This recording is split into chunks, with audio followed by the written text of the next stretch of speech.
पिछले एपिसोड्स में हमने आपको महाकाल लोक के दर्शन कराए और फिर उज्जैन के महाराजा बाबा महाकाल के दर्शन कराए। उनसे जुड़ी सारे इतिहास और उनकी क्या विशेषताएं हैं वो सारी चीज़ें आपको हमने बताई। और आज हम आपको दर्शन कराने वाले हैं नागचंद्रेश्वर महादेव के, जो महाकाल मंदिर के सबसे ऊपर में विराजते हैं। पिछले एपिसोड में जैसा हमने आपको बताया था कि नागचंद्रेश्वर महादेव के बारे में हम आपको बताएंगे, तो आज हम आपको लेकर चल रहे हैं नागचंद्रेश्वर महादेव के दर्शन कराने। नागचंद्रेश्वर महादेव का मंदिर साल में सिर्फ एक दिन नाग पंचमी के दिन ही खोला जाता है। ऐसा क्यों होता है, इसके पीछे क्या मान्यता है, क्या पौराणिक कथा है और क्या इतिहास है, आज हम इसके बारे में जानेंगे और आपको बताएंगे। तो चलिए हमारे साथ नागचंद्रेश्वर महादेव के दर्शनों को। महाकालेश्वर शिवलिंग विश्व का एकमात्र ऐसा शिवलिंग है जिसकी भस्म आरती की जाती है और जो धरती के नीचे विराजित है। पूरे साल महाकाल मंदिर में महाकाल के भक्तों की भीड़ रहती है। सावन के बाकी दिनों में भी यहाँ महाकाल के भक्त ही मिलते हैं, लेकिन नाग पंचमी के दिन कुछ ऐसा होता है कि श्रद्धालुओं का तांता खुद ब खुद नागचंद्रेश्वर की ओर मुड़ जाता है।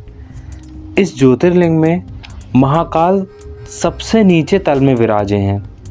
ओमकारेश्वर महाराज के दूसरे तल में दर्शन किए जा सकते हैं, जबकि नागचंद्रेश्वर शिखर के नीचे सबसे ऊंचे तल में विराजमान है। साल में सिर्फ एक दिन 24 घंटे के लिए मंदिर के कपाट खोले जाते हैं। श्रावण मास के शुक्ल पक्ष की पंचमी के दिन मंदिर के पट खुलने की परंपरा प्राचीन काल से चली आ रही है। मान्यता है कि इस दिन नागचंद्रेश्वर मंदिर में नागचंद्रेश्वर के दर्शन करने मात्र से काल सर्प दोष दूर हो जाता है।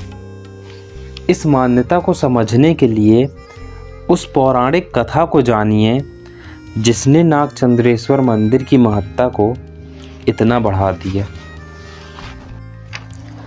मान्यता है कि नागों के राजा तक्षक ने महादेव की घोर तपस्या की। तक्षक की तपस्या से शिव प्रसन्न हो गए और उन्होंने उसे अमर होने का वरदान दे दिया। इस वरदान को पाते ही नागराज खुद शिव के समीप रहने लगे। महाकाल वन में रहने के बाद शिव चाहते थे कि उनके एकांत में कोई भी विघ्न ना पड़े। नागराज तक्षक ने भी ऐसा ही किया। वो खुद शिव के साथ साधना में लीन हो गए। तब से यह परंपरा चली आई और नागचंद्रेश्वर मंदिर के द्वार साल भर बंद रहने लगे। सिर्फ साल में एक दिन यानी 24 घंटे के लिए इनके द्वार खुलते हैं। नागचंद्रेश्वर महादेव के दर्शनों के लिए कई घंटों पहले से ही लाइनें लग जाती हैं और 24 घंटे में लगभग 4 से 5 लाख लोग महादेव के दर्शन कर लेते हैं। जो भी कोई महादेव के उस सुंदर रूप के दर्शन एक बार कर लेता है, वो जीवन भर उस रूप को भूल नहीं पाता। और मैं आपको बता दूं, ये विश्व की एकमात्र ऐसी मूर्ति है जो ऐसे रूप में महाकाल जो मंदिर है उसमें विराजित है। इस प्राचीन और चमत्कारी मूर्ति में महादेव और पार्वती सर्प सैया पर बैठे हुए हैं।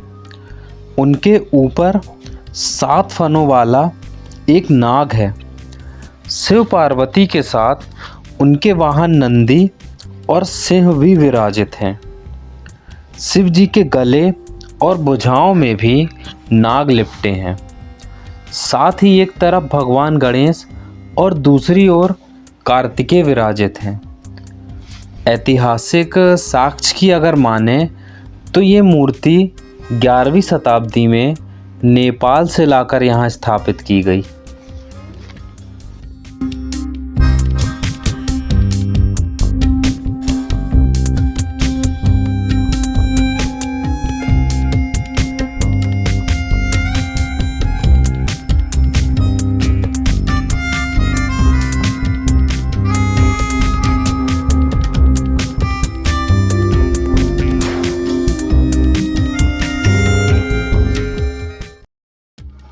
माना जाता है कि परमार राजा भोज ने 1050 ईस्वी के आसपास इस मंदिर का निर्माण करवाया।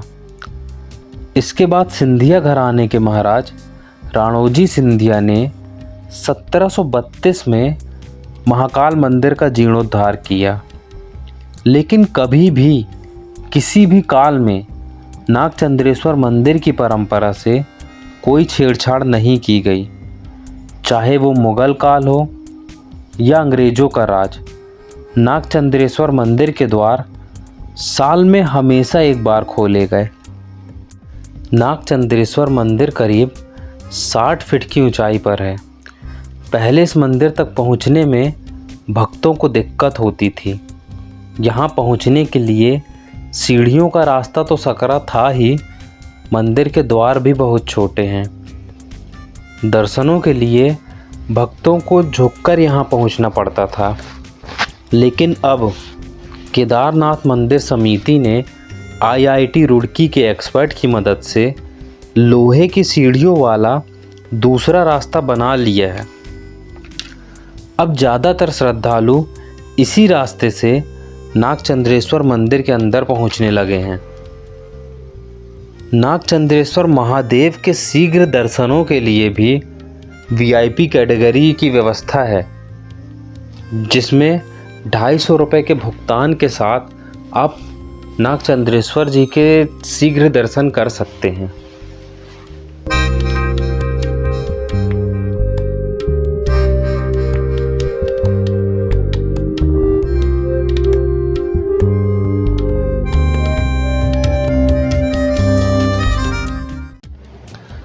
नागचंद्रेश्वर के दुर्लभ दर्शनों के लिए अब आपको थोड़ा इंतज़ार करना होगा, क्योंकि अब आने वाली नाग पंचमी को ही नागचंद्रेश्वर मंदिर के गेट खुलेंगे। इनक्रेडिबल MP के एपिसोड में आज बस इतना ही। नागचंद्रेश्वर महादेव के दर्शन करके उनके बारे में जानकर आपको कैसा लगा, हमें कमेंट में ज़रूर बताएं और हमारे चैनल को लाइक, सब्सक्राइब, शेयर ज़रूर करें।